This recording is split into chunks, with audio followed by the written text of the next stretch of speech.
Alright, welcome to the Dehancer review. If you're into the vintage film vibe like I am, this is the tool to know. Why do we love film? Film has got this warmth, texture and perfect imperfection that digital just can't always nail. And the grain and those color shifts, they add depth and emotion to the shot. And that's why movies like Dune, La La Land and Oppenheimer go for the actual film. Speaking of Oppenheimer, back in 1945, Kodak found some weird fogging on their X-ray film, and it turns out the packaging material they were using got contaminated by the radioactive fallout. The scientists linked this to the very first atomic bomb test called Trinity, which happened all the way in New Mexico, which was around 1,900 miles away, or 3,057 kilometers. So what is Dehancer? It's basically a plugin for DaVinci Resolve or other programs like Premiere Pro or Affinity Photo, which lets you basically mimic the look of real film. They've reached out to me a few weeks ago and asked me to give my honest opinion on their plugin, and here we are after 3 weeks of using it. We will go over a simple project that I created in Blender and then talk about some pros and cons of this plugin. I took some free videos from Pexels and I edited them quickly with Dehancer just to get a quick feeling of how this actually works. And by the way, they're also giving you 10% off with the code EAGLE-discount. Yeah, I know, it's pretty original. Plus, using the code helps me also make more content for you guys. Installing Dehancer is pretty straightforward. You first download the file, you unzip it, and then you run a .exe file. And that's basically it. They have also tons of PDFs on their website if you have a different program that you want to use Dehancer on. I'm pretty sure the setup is the same. Download, unzip, install, and it works smoothly. Let's have a quick look on the Dehancer plugin workflow. When you put in an image, the plugin applies a series of film emulation processes on top of that. For example, here the green represents the film process, orange handles the film and optics emulation, and blue is for the printing process, just like in real life. All in all, it's all about making digital footage feel like real film. Here's a quick look on the scene I created in Blender. It's pretty simple. I've used some botanic assets, scattered them across a plane using GeoScatter, I added an ocean, and I've used the PSA add-on that I recently picked up. And then I saved everything as an EXR file format. I started with a quick color space transform, going from Rec 709 linear to DaVinci Wide Gamut and DaVinci Intermediate. Then at the end I just reversed everything, and this gives you a good base to work with the Dehancer add-on if you're working with EXR files. You can also set a node before the color space transform to adjust the exposure via the gain knob. I'm still playing around with this workflow, but it's a good starting point, especially when you're working with EXR files. And a quick shout out to Gleb Alexandrov and his freemium course From Blender to Resolve, which basically introduces you how to get some EXR files from Blender to Resolve. But before we start all this process, we first need to input our image. And this is where you can also select the source color space. And since I've been using DaVinci Wide Gamut to Rec 709, I'm basically just using this transform as an input. The exposure compensation feature lets you adjust the exposure as needed, giving you control over how bright or dark your image appears. You can also tweak the temperature to make the image warmer or colder, and then use the tint for some further white balancing. Additionally, you have some features like defringing and the defringing radius, which I honestly didn't use here because I didn't see much of a change in this setup, but maybe it can be useful for your videos. I'm also taking advantage of Dehancer's false color tool to check which parts of the image are underexposed or overexposed. It helps me visualize how the image looks across different monitors. Plus, Dehancer's clipping function lets me see exactly which areas are clipped or are at risk of being clipped. And I can toggle this on or off as I need. To help me deal with the overexposed areas and underexposed areas, I'm also utilizing the film compression. Some key parameters for the film compression are the impact, which controls how strong the highlight compression actually is, the white point, which sets the point where the highlights start to get compressed, the tonal range defines which tonal values are affected by the compression, and the color density manages how color is maintained during the compression process, keeping everything balanced and rich. The tool profile makes it easier to recreate the look of classic films. Each profile is modeled after a classic film emulsion, and this offers a great starting point for your color grading. You have setups like a grainy Super 8 footage or a sleek 35mm footage. And of course you can fine-tune these profiles further by going through the steps below. For example, 50D on a preset means it's perfect for a bright sunny day. It's low contrast, so you won't lose the detail in the shadows or the highlights. 200T is great for studio setups or low sunlight. Then you have 250D, which is ideal for cloudy days or shooting in shade. And for example, 500D is good when you want to do some night or low light scenes. Now let's talk about the push-pull tool. In real film processing, pushing means underexposing or overdeveloping, while pulling is the opposite with overexposing and underdeveloping. Each film profile comes with 3 different exposure states: normal, underexposed, and overexposed. Now you can just slide the push-pull control to adjust between these states, giving you a fine control over the color and contrast. The Film Developer tool replicates the process of the film development in digital space, giving you control over how your footage is processed, from contrast to color separation. Features are the contrast boost, which adjusts the overall contrast, mimicking the effect of changing developer temperature and concentration during film processing. The gamma correction shifts the midtones towards shadows or highlights. This, paired with contrast boost, helps fine-tune the look of your midtones and contrast. The color separation affects how the colors are separated in a negative, which means that it influences the saturation. Intense colors get boosted, while medium and lower saturation colors are relatively untouched. Then you have the color boost, which increases or decreases the saturation without clipping and preserving the color's integrity.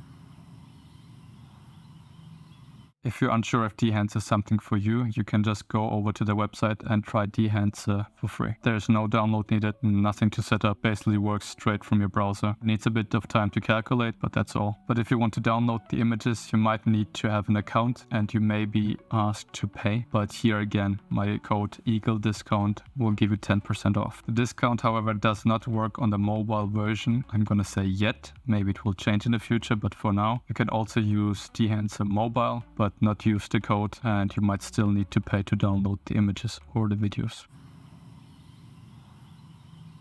Moving on to the expand function, which basically allows you to play with the black values and the white point values. It's nothing fancy here, but you can adjust it the way you like it. Let's talk about Dehancer's print tools, which basically mimics the final stage of analog film production, where you just print out your photo onto a physical medium. Depending on the print, the printer, the print medium and whatnot, you will get a different feel of the final image. Dehancer's print tool just simulates this digitally. You get the point. So basically you have different profiles or print media that are being emulated, and you can just choose whichever one you like. The CMY color head tool brings back the old school methods of analog color correction. Back in the day, color adjustments were made using subtractive color filters in analog photo printing and movie production. With Dehancer, you can now apply this technique to your footage, but with digital precision. It's pretty straightforward. You have yellow-blue, which adjusts the balance between yellow and blue. You have magenta and green, and then you have cyan and red doing the same exact thing, balancing between those two colors. Dehancer's film grain is generative, which basically means it's no, I would say, cheap overlay, but others are not cheap, depends on what you want, and this actually generates frame by frame. You can also choose from presets like 8mm, 16, 35 or 65mm profiles with varying ISO settings. But if you want, you can also generate your own grain. Some settings here are the size and then of course the amount, the resolution you want. You can also adjust the shadow, midtones and highlights as well as the chroma. You can also switch between film modes, analog, which is high quality, and then the digital one, which is lower quality grain emulations. Going over the halation, which is the red-orange halo you can see sometimes in old film around like bright lights, windows. It happens when light bounces around inside the camera and back into the film layers. That's why some films have an anti-halation layer. Here are some key features of the halation settings. You have the source limiter, which basically controls how bright something has to be before it gets a halo. You have the background gain, which adjusts the brightness of the background so the halo pops more. You have also the smoothness, which softens the halo. below. You have the local and global diffusion, which sets how far they can reach. And then you have amplify, which pumps the halation's intensity. Furthermore, you can adjust the hue, which switches between red and orange. You can also have a blue compensation. It tones down how much blue areas are impacted by the halation effect. Halation works basically hand in hand with bloom. Bloom is that soft, glowing halo that you see when light spreads between the bright and the dark areas. The highlights lets you control which part of the image blooms. The details adjust how much of the finer details get the bloom effect. Diffusion, how far the bloom spreads from the edges. Amplify, intensify everything. Save lights keeps highlights in check so you don't blow them out too much. Then there's also the mask mode where you can see which parts of the image are getting this bloom effect. Film isn't perfect. Over time it picks up all kinds of wear and tear, like dust, hair, or scratches. Here we have some tools to mimic those kind of imperfections. We can also have some presets for 8mm, 16, 35 or 65mm. Some key features for the dust are the dust amount, the scale, the size and balance, then the white and black value. Some of the features I don't really need to explain because they're self-explanatory. You basically have the same settings for the scratches and the hair particles as well. Finally, you have a global amount that you can adjust how much of these effects you want to be shown or not. I'm curious, what's your workflow like? Like, do you use DaVinci Resolve? Do you use another program? Do you have other add-ons? How do you emulate the film look? Let me know in the comments below. I'd love to hear how you approach this grading and if Dehancer would fit into your process. Moving on to the film breadth, basically a subtle shift in exposure and color that happens frame by frame with real film, and it happens because of mechanical and chemical quirks that happen during the film development. Things like uneven emulsion, shutter inconsistencies, or even issues like the ramjet. You can adjust the period, how many frames the color, contrast, and exposure vary over. Larger values give you smoother changes, while smaller ones make things more erratic. Exposure, tonal contrast, and color, these control how strong the variations are. Crank them up if you want the shifts to be more noticeable. Impact, this sets how intense the film breadth effect is going to be. You also have gate weave, which is basically simulating slight movement in the film that passes through the camera or the projector. It adds a tiny shake or wobble into the image. Smaller formats like Super 8, 60mm or high-end like 35mm always have some slight weave. In Dehancer you can set the period, the translation, rotation, the auto zoom and the impact. The period sets how many frames the frame shifts happen over and over again. Larger values give smoother and slower shifts, while smaller ones give you more jerkier shifts. The translation controls the random horizontal and vertical movement of the frame. The rotation adjusts how much the frame rotates. Auto zoom automatically zooms in the area to hide any black frames.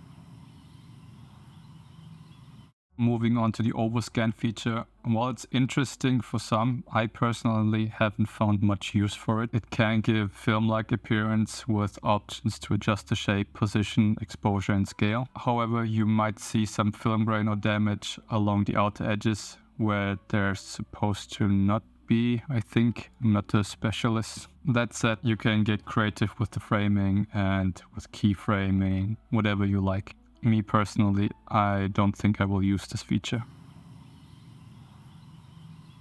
The vignette is pretty self-explanatory and straightforward. You can tweak the position, exposure, size, the weight and the feathering. Also the aspect ratio. You can toggle on and off the mask mode to see where exactly you want to focus on. Although here I would have preferred a point-click method rather than moving sliders around.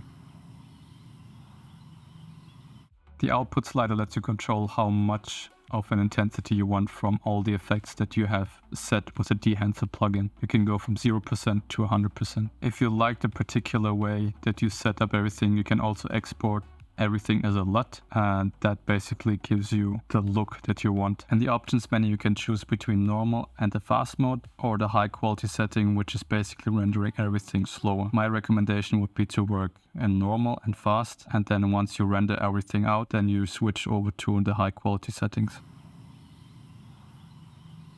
Moving on to the pros and cons. Let's first start with the cons. It has a steep learning curve. The abundance of features can be a bit overwhelming for a beginner. It requires some time to fully grasp the capabilities of this plugin. There are some tonal imbalances. Some presets may look oversaturated or desaturated. Setting one won't give you the look that you expected. There are some interface limitations. The workspace could be a bit more user-friendly. If you want to collapse all of the tabs, there should be one button for that, and it should be already set like this so you don't have to scroll all the way down to, for example, use the false color adjustment. Maybe via DaVinci Resolve you can set a shortcut to activate and deactivate the false color, but it would be also nice if Dehancer would come with some shortcuts like this, for example, so you don't have to again scroll all the way down, activate or deactivate it. And finally, the high cost. It's a pricey investment, but the depth of the development and research justifies the cost. So if anyone seeks a top-tier film emulation, then they should definitely go with Dehancer.